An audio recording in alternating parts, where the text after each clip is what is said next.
Welcome back to this latest episode of Japan's top business interviews. I'm your host, Dr. Greg Story, President, Dale Carnegie Tokyo Training. My special guest today is an old friend of mine, Evan Burkosky, who is the founder and CEO of Kimaru.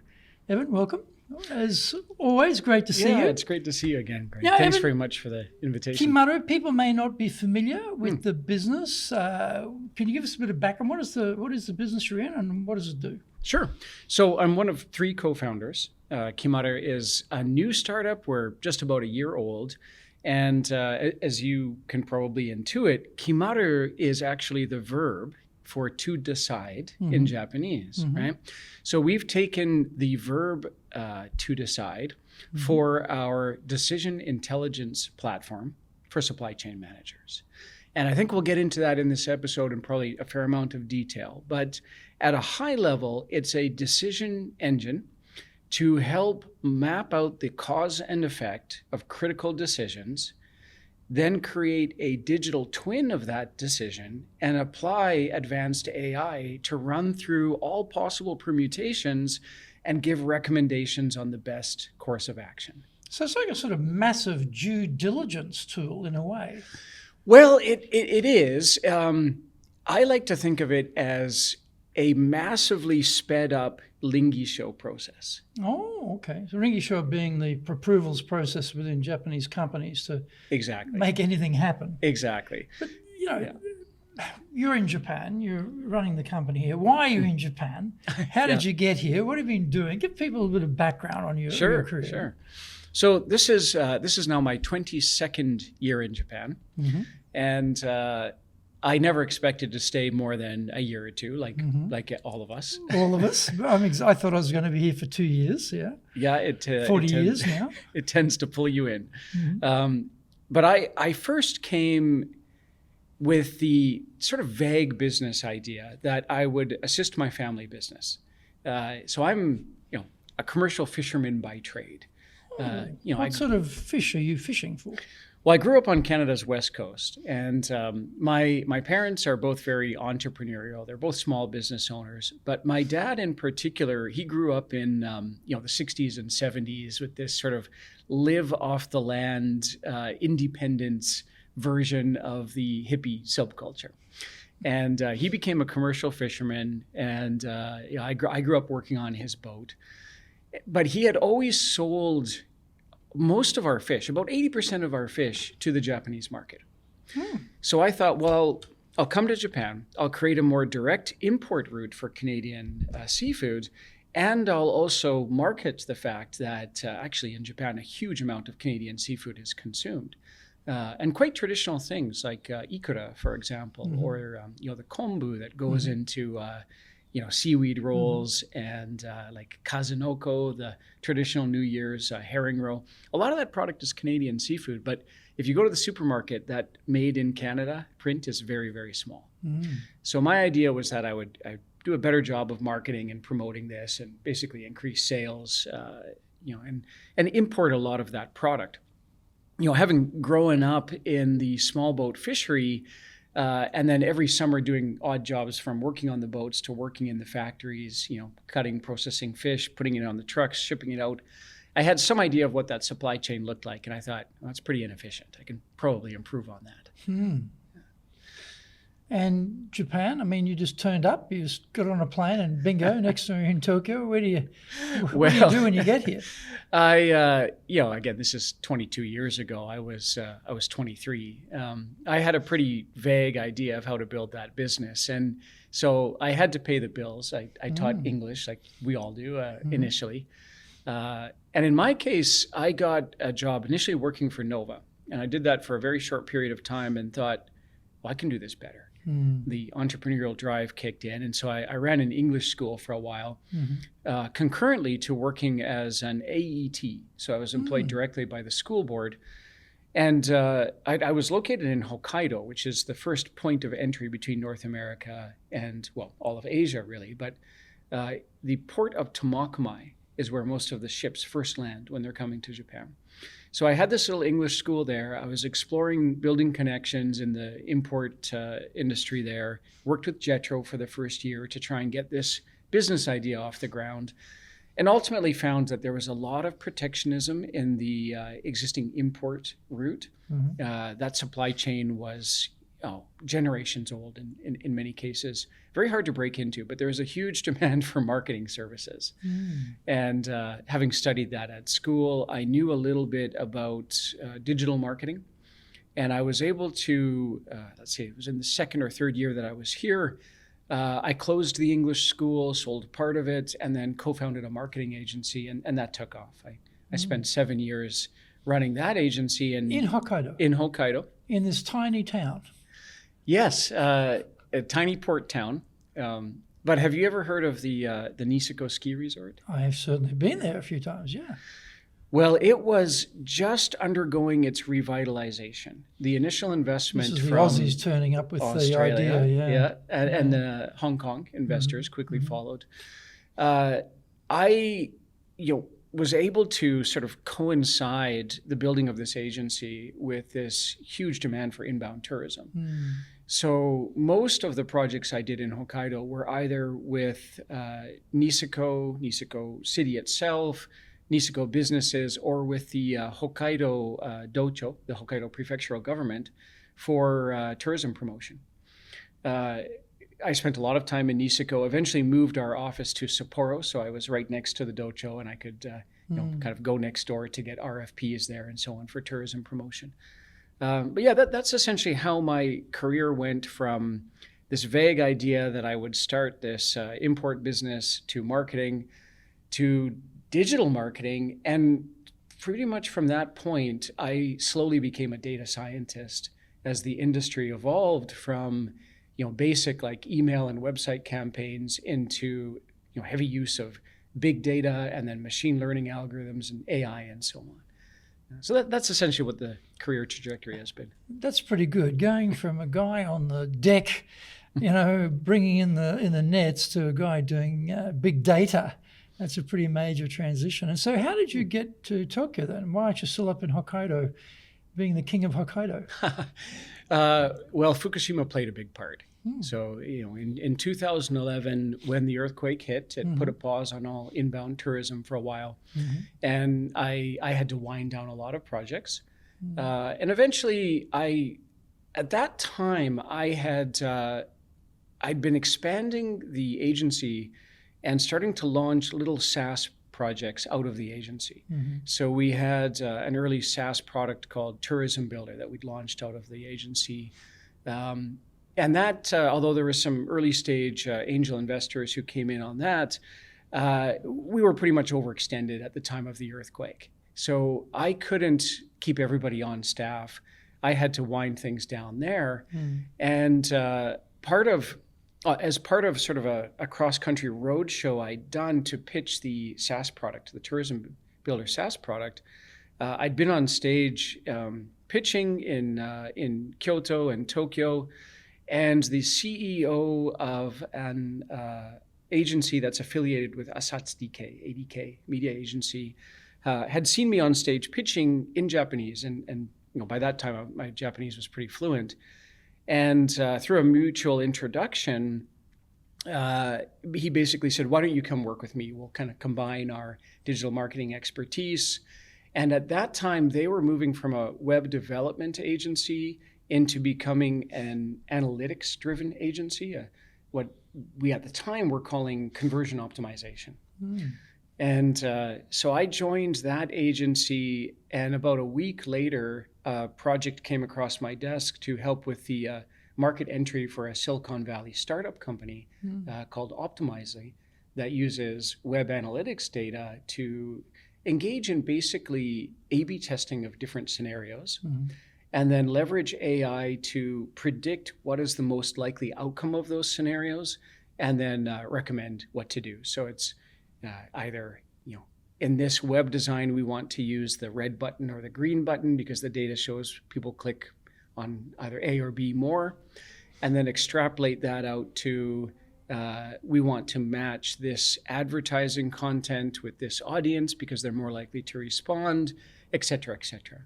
So the agency still exists? It's still going, or? Well, the agency that hired me was at that time about 200 people strong, and so it's pretty big when you joined. It was a small operation then. It was pretty big already. Yeah. I was the only Westerner there, and I believe there was one other Taiwanese employee. So we were 2 foreigners and a team of about 200. It was a good introduction to, well, Japanese management style, how to do things like the dinghy show that we talked about earlier. And eventually I led a small team there. I think at most it was 5 people that I oversaw there. So that was very interesting. It was a good, educational experience. But I've always had this entrepreneurial drive, and it's always been a little bit difficult for me not to kind of have the wheel in my hands and be steering the ship. So as much as I enjoyed that experience and am greatly indebted to that agency, I was always trying to get my own little projects off the ground and kind of pick up the pieces after Fukushima and get my own little business going again. Yeah. So what happens after how long are you in the agency? When do you leave? What do you do?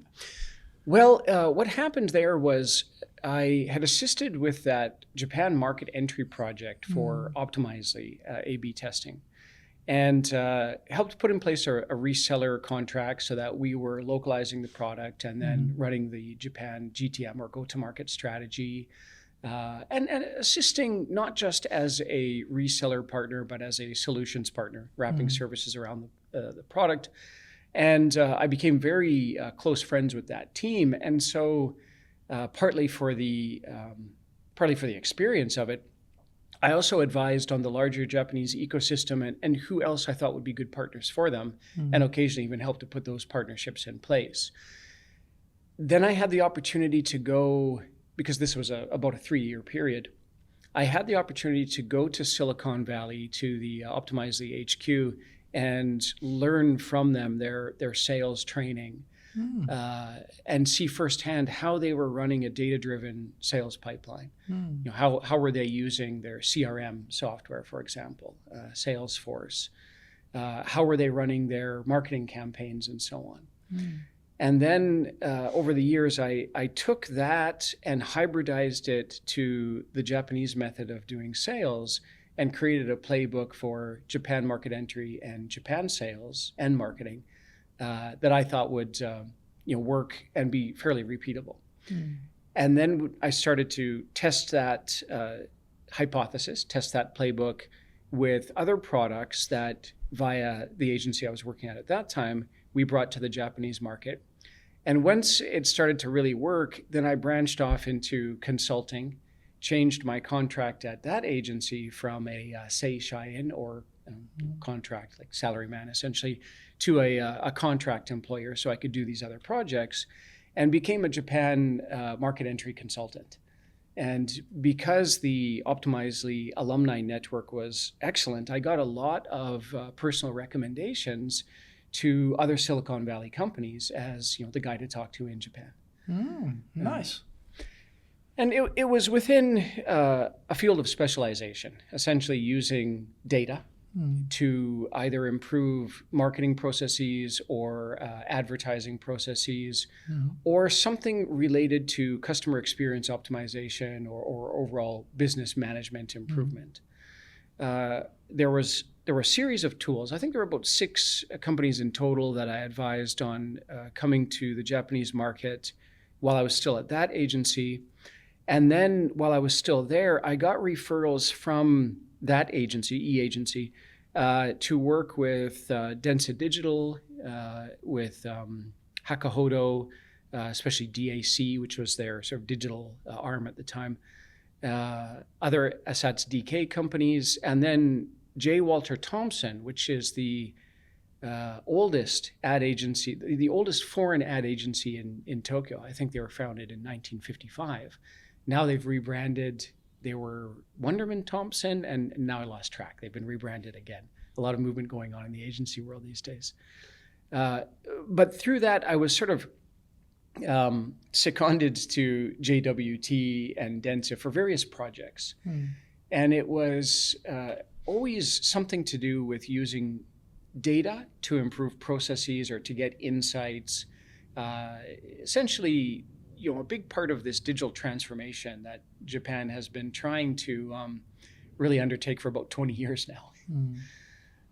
And in many ways, that has been the story of my career, is assisting Japan with digital transformation, usually by finding some sort of technology that will solve a problem here and then helping to bring it to market and build out the ecosystem to sell it here. And so you're now a consultant. At what point do you start Kimaru? Is there something between the consultancy and Kimaru, or you went from the consulting to Kimaru? I went from working as a market entry consultant, mostly through personal recommendations. So essentially, as an independent consultant, to starting to get hired to be country manager. And so, I would do an initial sprint, a few months of trying to get traction. Once we had traction, then the companies would hire me to run their local team. And then I would hire people and build out the actual entity here, or sometimes I would manage a team of contractors. But there was several years there where I was either functioning as country manager or sales director for these tech type products. One of the last ones that I worked at was actually an Israeli company, in many ways a competitor to Optimizely. They use the same sort of advanced AI to make prescriptive recommendations on, let's say, future actions. So let me define that a little bit. In the field of machine learning, we leverage analytical data from large data sets. There are basically three major types of analytics. Descriptive analytics, the type of analytics that aggregates all data together and then describes what's happening so that you can mine it for insights and patterns. A lot of it is recognizing trends, maybe something going this way, or seasonal, let's say, waves and these type of things that you can identify in the data. So that's descriptive analytics. The next evolution on that is predictive analytics that says, we see a trend going something like this. It's a seasonal wave, and so we can project that in 6 months from now it's going to be here. And the next evolution of that, or sort of the third generation of analytics, is prescriptive analytics. We see a trend. It looks like it's going to be here in 6 months, but we want to be here. What actions can we take to influence our operations in order to get here? So dynamic yield used these prescriptive analytics recommendations for e-commerce use cases. Which audience is most likely to buy, this jacket or this pen or this watch, things like that.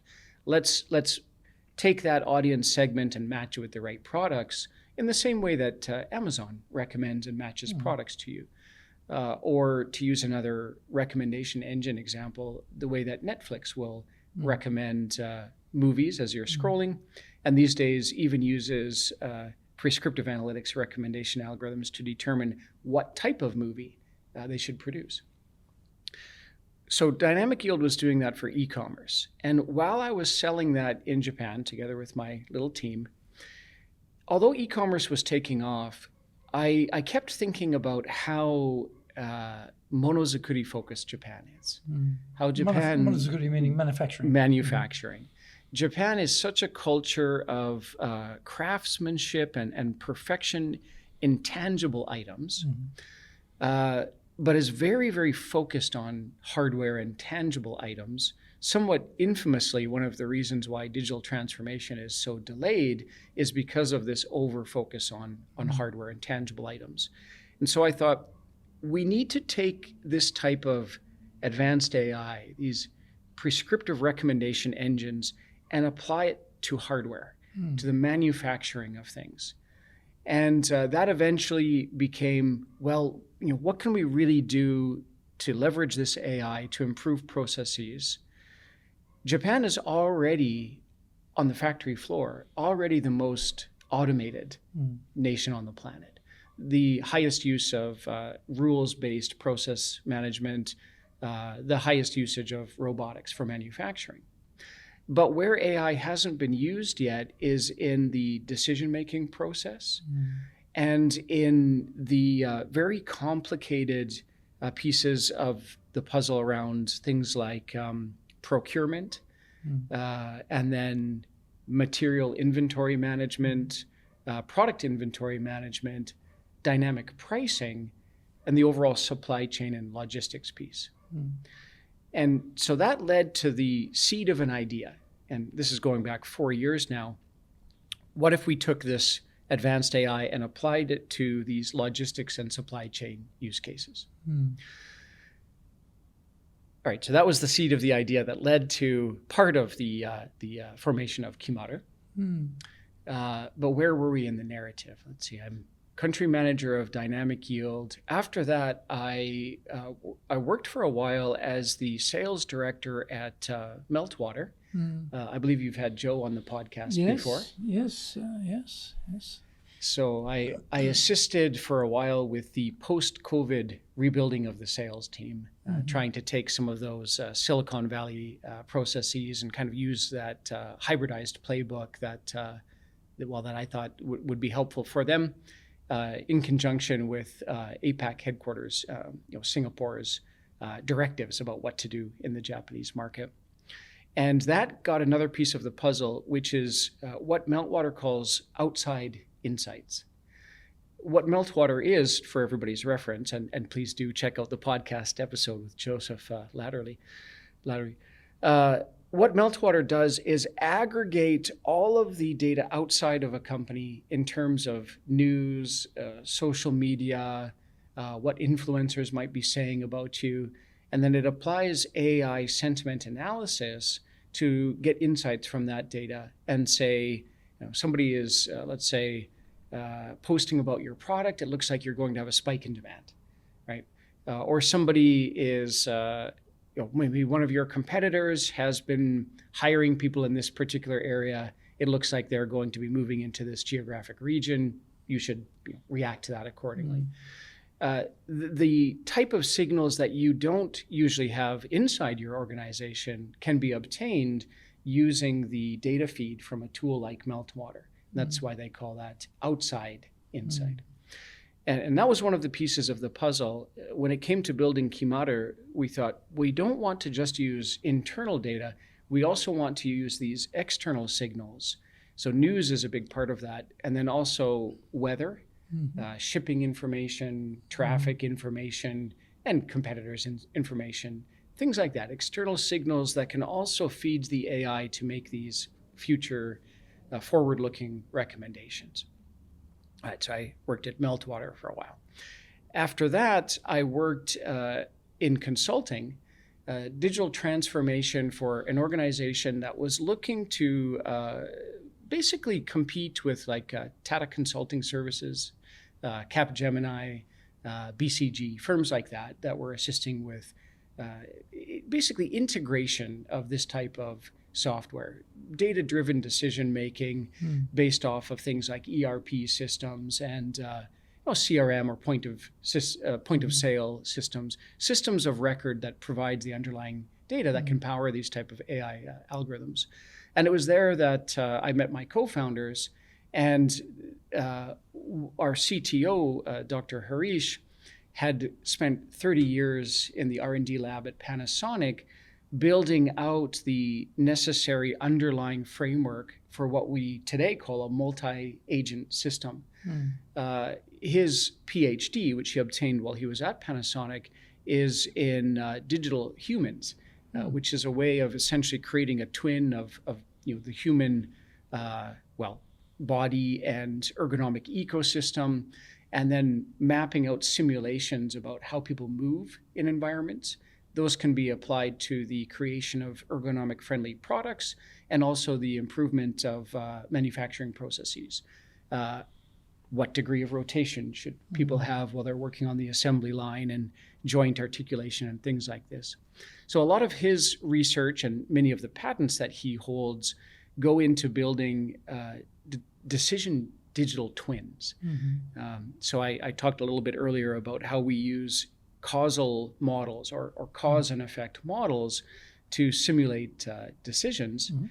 Dr. Harisha's technology allows us to build decision digital twins so that we can model out complex processes. Is he part of the company, or yes, he's part of the Kimaru? Yes, he's one of the three co-founders. Okay. So he's my co-founder and our CTO, or Chief Technical Officer. So he and his development team, the engineering team, are building out the underlying framework. So how big is Kimaru? How many people in the company?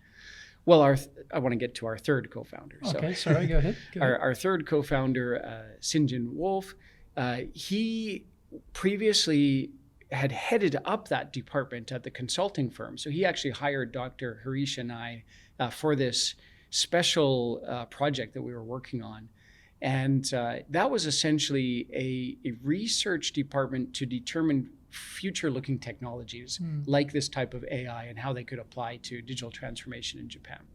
So he came from a strong research background, and he had previously worked at Nippon Yusen Logistics Company. So a lot of the logistics experience came from his experience there, and at Microsoft. So he was originally tasked with overseeing a lot of the telecommunications infrastructure transformation that went on in Japan through his days at Microsoft. So that's the core founding team. And then we have a head of product design, Joe Baz, who's located here in Tokyo. He's recently, well, I guess about 3 years ago now, he moved from Boston with his Japanese spouse and family. And he heads up a community called Musubi Tech. So quick shout out for Musubi Tech. He organizes events that bridges professionals who are looking to develop their careers in Japan, and really both ways. Japanese, let's say, tech professionals who want to learn more about the rest of the world, and vice versa. Expats who want to enter the Japanese market and develop their career here. And then we have our head of front-end development, Parker. He's located here. Almost all of the other members are located in India. Dr. Harish is originally from India. And so our back-end development team is mostly spread out across India, and then a couple of people in the US. So I'm usually working across about 4 different time zones. Yeah, and India's a big time zone by itself, right? Yes. Especially from Japan, about a 5-hour difference or something. It's quite big. It is, yeah. And so if we think about all of these experiences you accumulate over these 20-odd years, Evan, thinking back to what did you find worked well to get people to be engaged behind you as the leader? Well, the biggest learning from my career in Japan was if you want anything to work smoothly, you have to work within the existing framework. But at the same time, I've been railing against the existing framework for 20 years.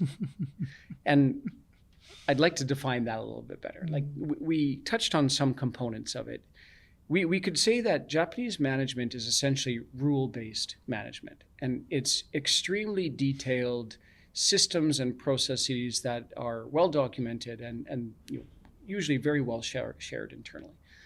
There are a lot of manuals, there are a lot of details, and even if they aren't written down, the indoctrination process, the on-the-job training process gets people very well indoctrinated in those, right? So everything is very, very well defined, very well set. And I think a lot of that comes, again, from the strength in manufacturing. It pretty much comes from the gemba, or in this case, the factory floor. How to keep the assembly line uptime as efficient as possible.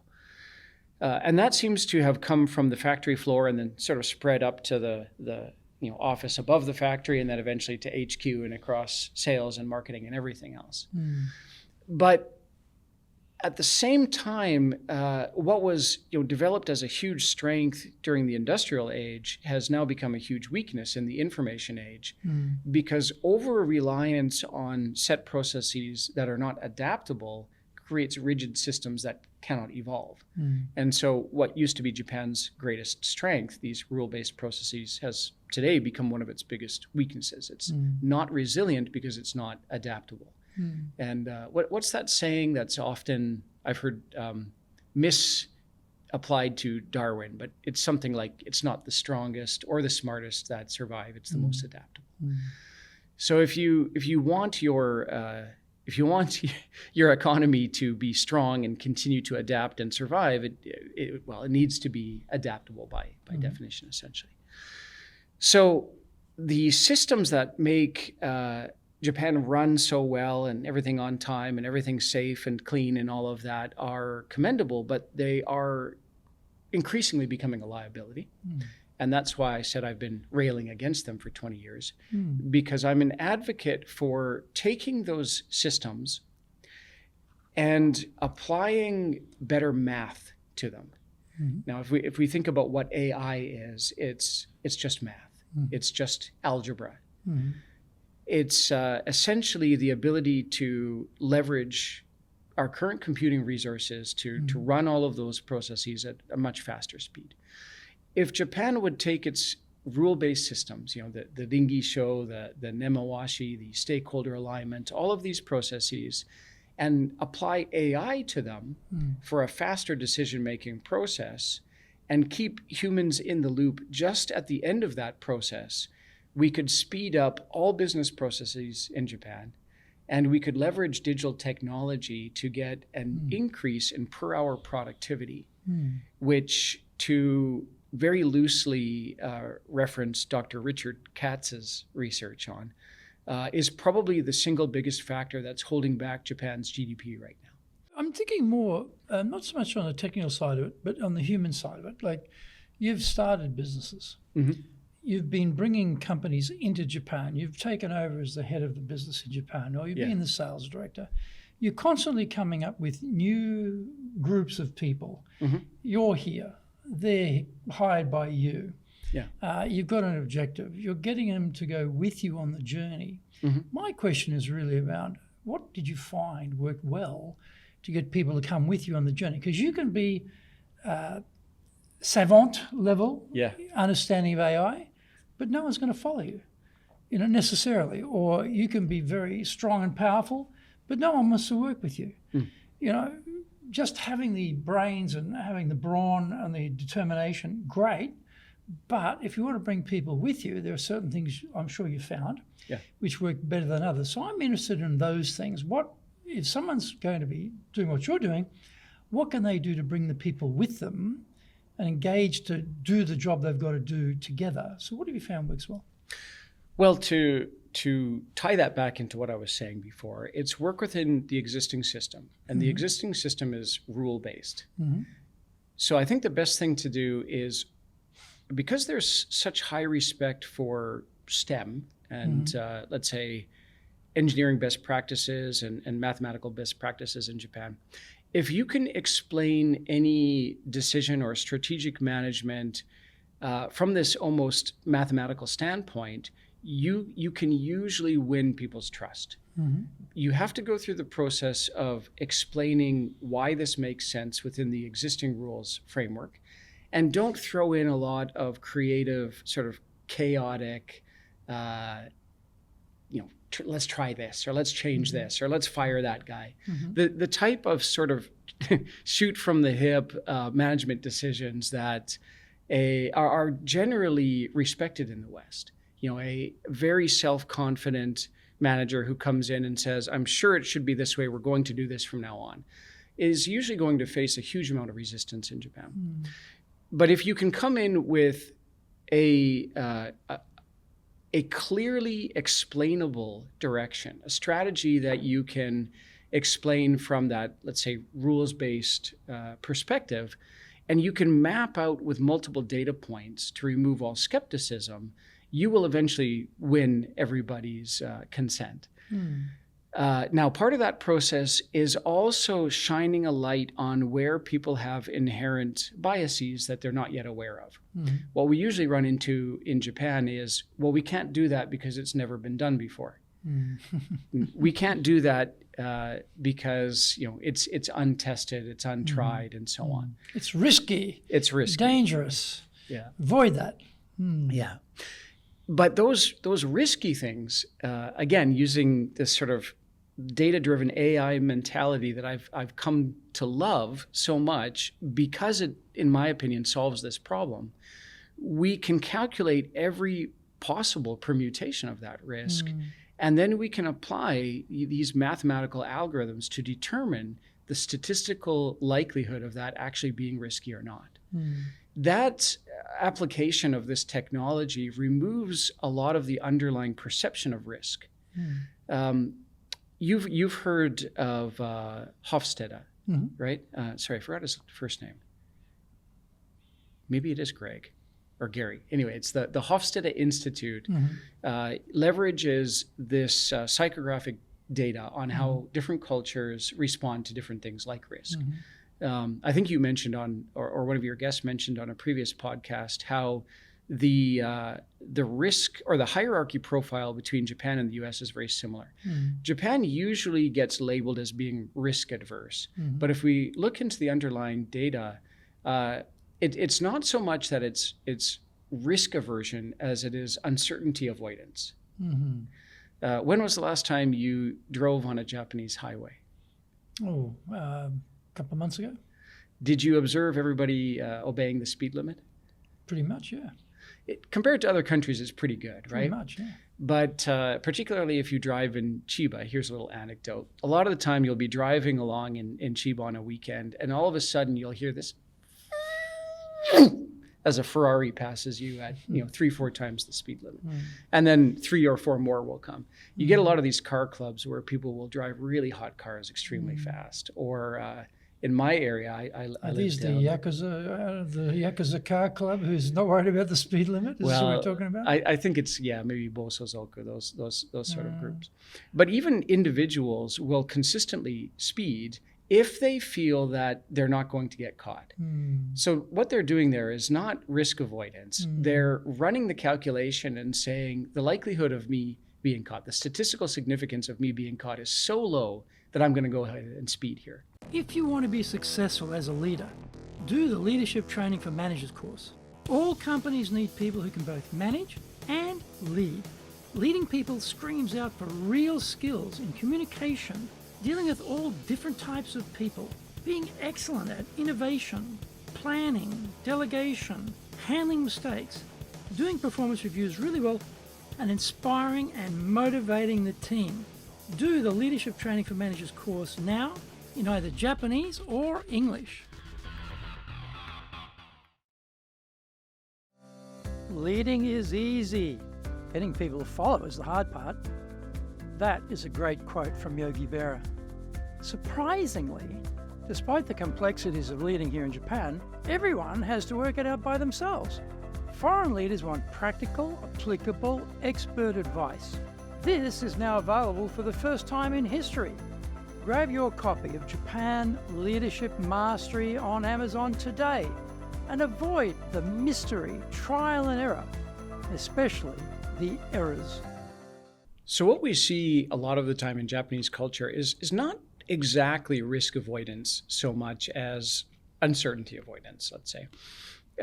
If people feel like they can calculate the risk, if they feel that the uncertainty has been removed, people will actually undertake quite a lot of risk. And it's basically just if the risk reward calculation, is the ROI high enough? People in this culture will undertake quite risky decisions if they feel that they have enough data. So what I found is if you want to get everybody on board, you have to go through that stakeholder alignment process, that nemawashi process, the ringisho process, in enough detail that you've removed as much uncertainty as possible. Ideally, all of the uncertainty. You've mapped out all potential permutations of this decision. Once you've done that, then you can get people on board. So, as you know, in Japan, that stakeholder alignment process, that's undertaken from, everything from should we get a new water cooler in this part of the office to should we acquire that company, should we hire this person, and so on, right? But the same amount of due diligence goes into almost every tiny little decision. And that's one of the things that makes the per hour productivity quite low. I think, again, to quote Richard Katz, I think right now, out of the OECD nations, Japan is about 29th in per hour productivity. I get that metric confused with digital competency. So one is, I think, as of last year, was 26th, and one was 29th. It might be digital competency was 29th, and per hour productivity was 26th, or vice versa. We'll have to fact check that one. But I think they're interrelated. If we can better apply things like data-driven decision-making to these processes to speed them up, to remove all the risk, and make people feel that they understand at least the statistical likelihood of a decision being good or not, then we can speed up the entire business culture and leverage this type of digital technology to improve the per hour productivity. So what about getting ideas? When you've got systems and procedures, you talked about, rule-based, crazy stuff being eliminated. Well, ideas, innovation is the crazy stuff. Yeah. So what have you found works well within that rule-based order to bubble up new ideas and take risks? You can measure everything, do the due diligence, but still you've got to have people interested in having ideas come up to fruition. What did you find worked well to get people to bring those ideas up? Well, one thing I realized that we were doing in that whole Dingy Show process was essentially mapping everything out. Mapping out everything from the existing processes to the potential ideas that were, everything from realistic to crazy, right? And so one thing that led to the creation of Kimaru and the architecture that we use right now was the discovery of a methodology called decision intelligence. It was developed by Dr. Lorian Pratt. It is a emerging software category as well as methodology or discipline, but it leverages what are called causal decision diagrams or causal mapping to map out every permutation of an idea, no matter how crazy, right? So if you can, follows a simple framework. It basically is, this is our desired outcome. This is every action we can take, every lever we can pull to get to that outcome. These are all of the internal things that will be affected by that, and these are all the external factors, things like market movements and that sort of thing, or weather and that sort of thing. And then connect data and run a simulation, create a decision digital twin. That allows you to model out any scenario, whether it's what you should buy for lunch, or should we acquire this company, for example. Once you've mapped that out, then you can get quite creative with it and say, okay, we understand the permutations of this decision. So now let's get some ideas about sort of outlying ideas. So again, in Japan, as long as everything is clearly mapped, we start with the existing rule-based system, we map out all the potential permutations, and people understand them and are on board with them. Once we've done that foundational work, then we can start sourcing the more creative ideas. And people will only open up and share creative ideas if they feel that all of the underlying foundation is there and it's secure. So if they feel that the traditions have been respected, the manual has been followed, all of the underlying older rule-based processes have been mapped out and understood, and respect is a big part of this, right? Some of these are traditions that we have to respect because of the cultural hierarchy and how important that is in the culture. Once that's done, then people will start sharing their ideas and saying, well, I had this idea that maybe we could do this. And how would that map out? How can we map out how that's going to affect this, and this, and so on? And then how can we run, essentially the statistical probability of that being a good or bad idea? So I found that this framework works, for even the smallest of decisions, and it's something you can do on the back of a napkin. You can basically map out these causal decision diagrams, or the cause and effect of decisions, quite simply. But you can also use it as a management technique, even if it's just in the back of your head. You just say, well, I can clearly see that if we try this new idea, this is going to be the cause and effect. And I think part of our Western education encourages free-form thinking with quite large cognitive gaps in our thinking, and we're comfortable with that. But what you have to do for Japanese stakeholders is really kind of map out the dotted lines with very closely connected dots. Don't ask for flights of fancy or big cognitive leaps. If you can introduce an idea and connect the dots closely enough, then everybody will follow you. So you can use that as a management technique, even if you're not sitting down and mapping it out with pen and paper, but you're going through the necessary steps and talking it through with your team. What about trust? Trust is always a big factor everywhere, but I think in Japan somehow it's magnified here. Across these, you've asked people to come on board, different companies, you've gone different directions in your career. Yeah. What's the sort of common thread for you that's worked well in building trust with people? Well, one of the biggest lessons was having to unlearn my natural leadership style. What's your natural leadership style, by the way? Captain of the ship. It's what I grew up with. On my father's boat, the captain has ultimate responsibility for every decision, must make all of the judgment calls, and is literally responsible for people's lives. So you never question the captain. It's not a discussion. It's not a democracy on the boat, is it? Not at all, no. And if you stop and chat about it, you're quite likely to lose a hand. Just very heavy, dangerous equipment. So you follow orders.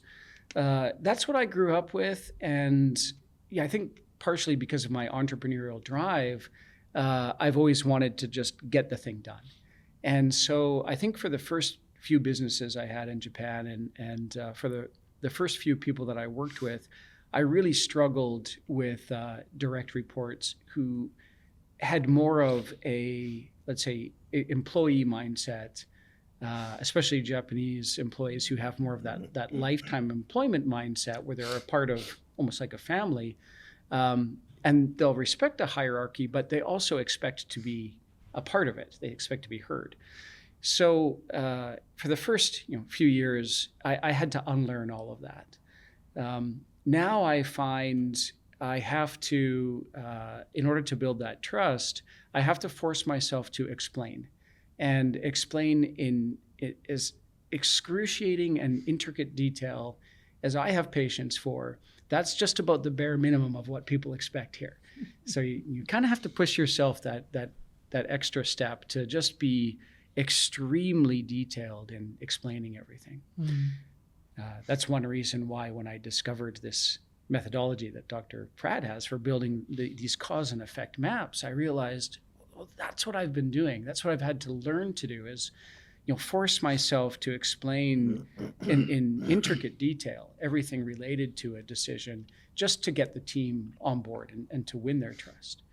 And I think because the Western tradition, I'm from Canada, you're from Australia, right? So let's just loosely group that into Western education systems. I think because independence and creative thinking is so encouraged in that tradition, we're fundamentally seen as quite suspect by the Japanese, who are educated with a group first mentality or group cohesion. Group harmony is the most important ideal, in stark opposition to this independent sort of free-form creative thinking and creative problem solving. And so we're met with distrust by default initially. And to win trust, I think you have to meet people where they are and understand the traditions that come from that rule-based process and mapping all of that sort of thing out. It requires far more patience than I was born with. Really had to work at it, and I would say I'm still having to develop that. I guess that sort of trips over into culture too, doesn't it? Because, as you say, we're coming from a particular cultural background. yet the people who work for us coming from a different cultural background.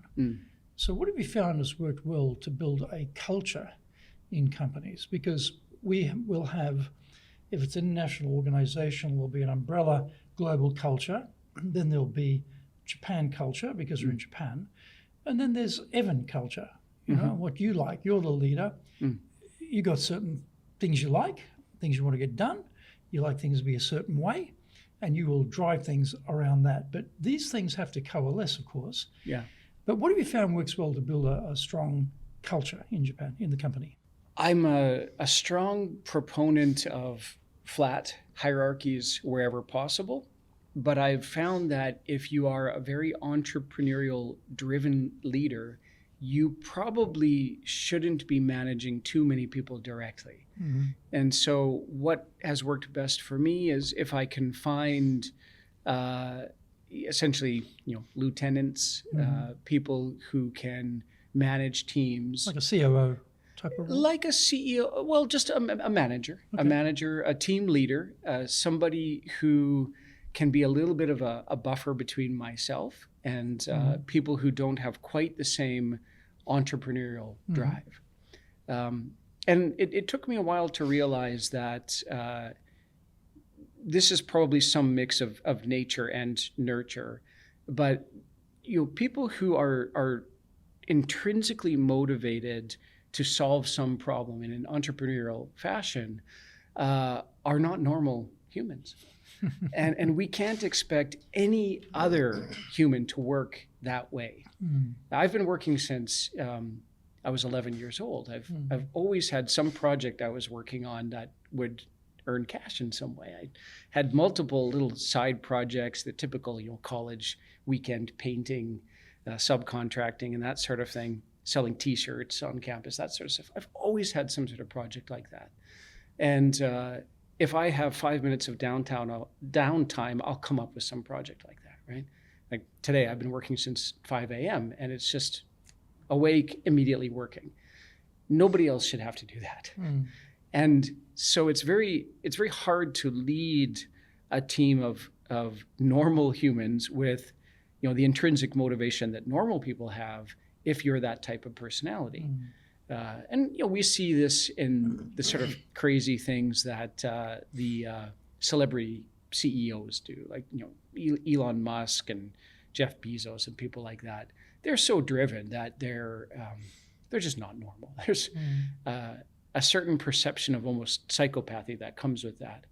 And although with a lot of training and study, I think I've become more empathetic and more able to relate to regular people, a little bit of a buffer is very helpful. So if you can find managers who at least understand the drive, but are gifted with more of an understanding, more empathy, more communication skills to really get the team on board, they can almost be your translators. And I think Jim Weiser said this on your podcast. He said something like, everything good the CEO says is amplified 10 times. Everything bad the CEO says is amplified 100 times. So if you have some trusted managers in your team who can help to kind of translate what it is that you mean, that can really help to build a harmonious culture, let's say.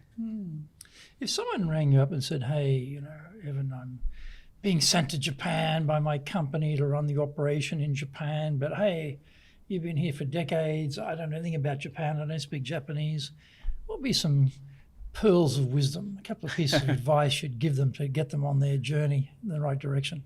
I think there are a few misperceptions that it would be good to correct about Japanese management styles. The first is that it's not a top-down hierarchy. It's something like concurrently top-down and bottom-up, and they overlap. And so any management process has to go top-down, bottom-up, and side to side. It has to go throughout the entire organization across divisions, and that's why there's this alignment process. So don't think that as a key decision maker, you're going to have decision making autonomy, or that your counterpart will. You might go and meet with the president or CEO of another company, and they may say X and Y, and you may assume that they're going to then deliver on X and Y. But a lot of the time, they have to then go and socialize X and Y with their team, and then their team is going to say, well, maybe Y, but Z.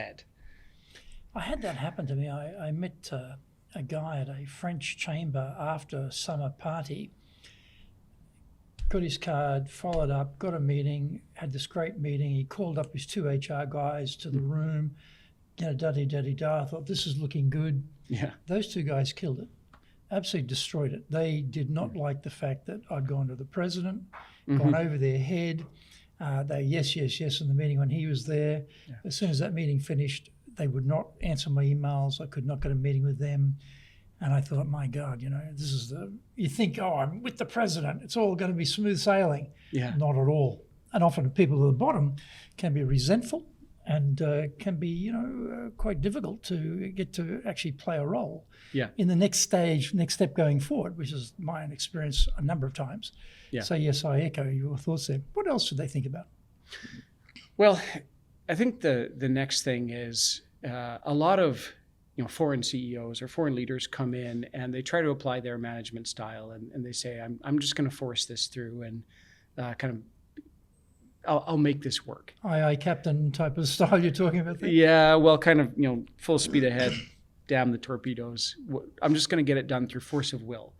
And that can work in the short term, but it always backfires in the long term. So just don't do that. Learn the correct procedures and apply the necessary patience. But my advice to that would be, as quickly as possible, map those out, document them, and then run them as efficiently as possible. Essentially build these causality maps where you get to a single decision point instead of multiple stakeholder alignment actions, single actions that can actually get stuff done. So the faster you map that out, and then the faster you create those processes, the more efficient you will be. I think the third thing would be, it helps to understand that Japan is, it's not static, although it looks static. The past 20 years, there's been a lot of change. The past 40 years, there's been a lot of change. There's always a lot of change going on under the surface. And if you're patient enough to map out what the change levers are, there are ways to get things done. It's just very, very hard to find those because they're kind of hidden by design. And a lot of it comes through learning to read the room, learning to read people's body language, or often lack thereof, the way people say things or don't. You have to learn to read the room, or kukyo-yomu, reads the air, as the Japanese expression is. And with enough sort of gentle probing, you can find where those actual change levers are. And then gently mapped out ahead of time and kind of all risks considered ahead of time, you can start to move them and actually impact change in the organization and the larger society. I think it's also helpful to remember that Japan has been incredibly innovative, essentially a startup nation, twice already in its history, in recent relatively modern history, on its own terms, in its own way, and not in, let's say, a Western version of what a startup culture should look like. So you're talking Meiji is the first one. What's Meiji is the first one, and the second is the rebuilding after the war.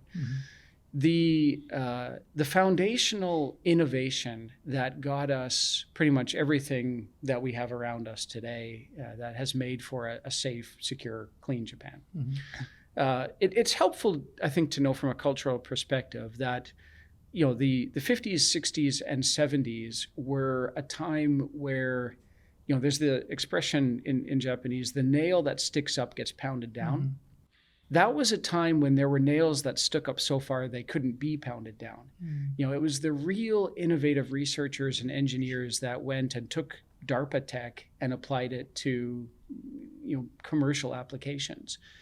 The initial chips, transistors, LEDs and lasers, and all of these things that built incredible consumer technology that was the backbone of manufacturing and the economic miracle in Japan, as well as the heavy industry innovations.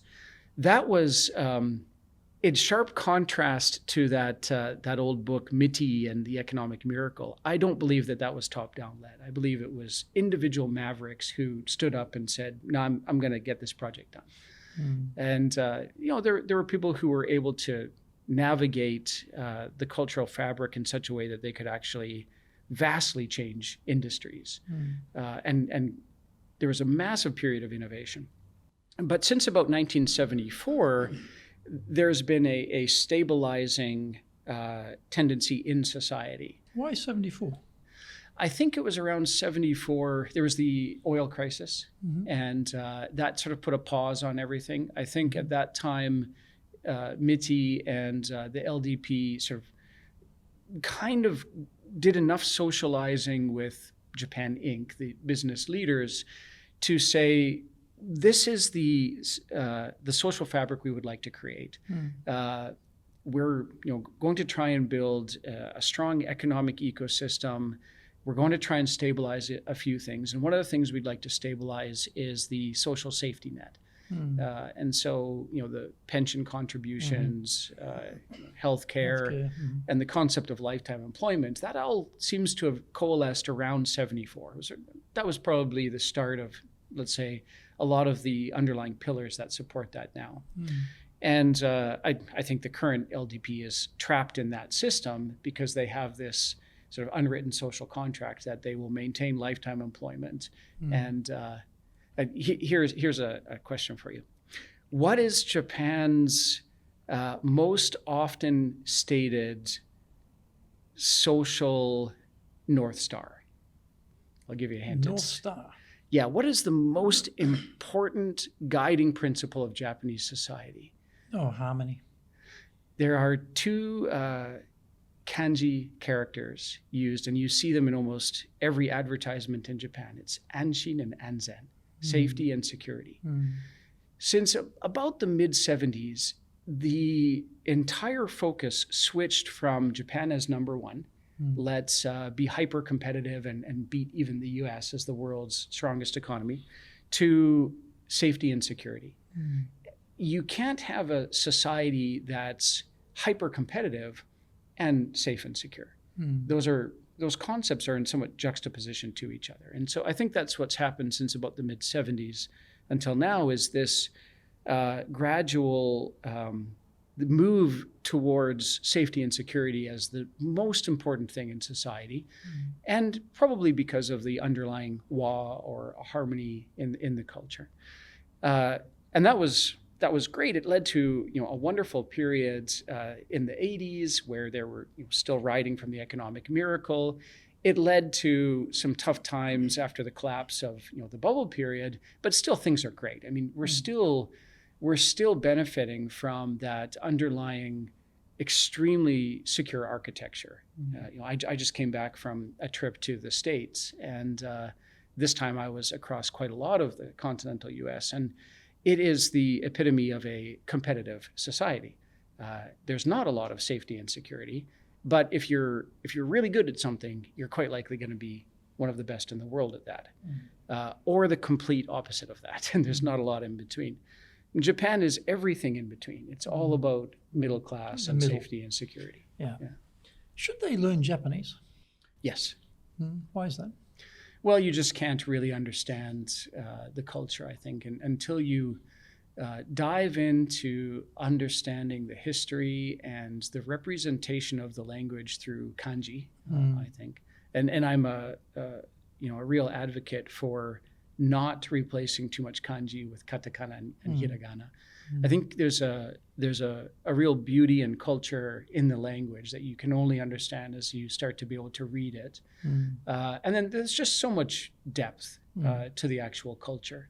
I mean, if you start understanding the like oyaji gag, dazare puns and that kind of thing, it kind of opens up your ability to communicate and your ability to in any sales environment, if you feel like you're being understood, right, people will open up to you considerably more.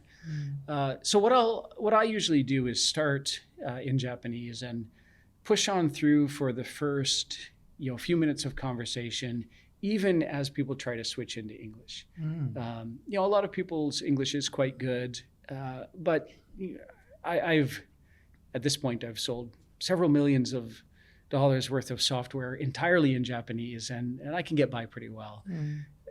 I'll usually push on for the first 5 minutes or so, just so they really know that I can speak Japanese quite well. And then if they want to switch to English after that, I'll let them. But at least there's that foundation. And if they want to switch back to Japanese after that, then that's fine. You have to push through for a while, though, because if you just throw out a few initial paragraphs of Japanese, they're going to assume that you've just learned a few rote phrases. Right? A few aisatsu, and that's about it. Yeah. What's your definition of leadership, Melvin? Being the example that people will willingly choose to follow. And you can't be a leader and get people to do anything. You can only understand what their intrinsic motivations are and tap into those in such a way that they willingly choose to follow. And so I don't think that I've been able to achieve that very many times in my career in Japan. What I tend to work best in is in groups of fellow entrepreneurs, or consulting positions, positions where people are as driven. And then, like we talked about earlier, when leading a team, having managers or these kind of lieutenants who can be that little bit of a buffer. Be the glue. Yeah, exactly. Yeah, and that's glue is where you get that culture from. Evan, thank you. Thank you very much. So, thank you. Please join us again for our next episode of Japan's top business interviews.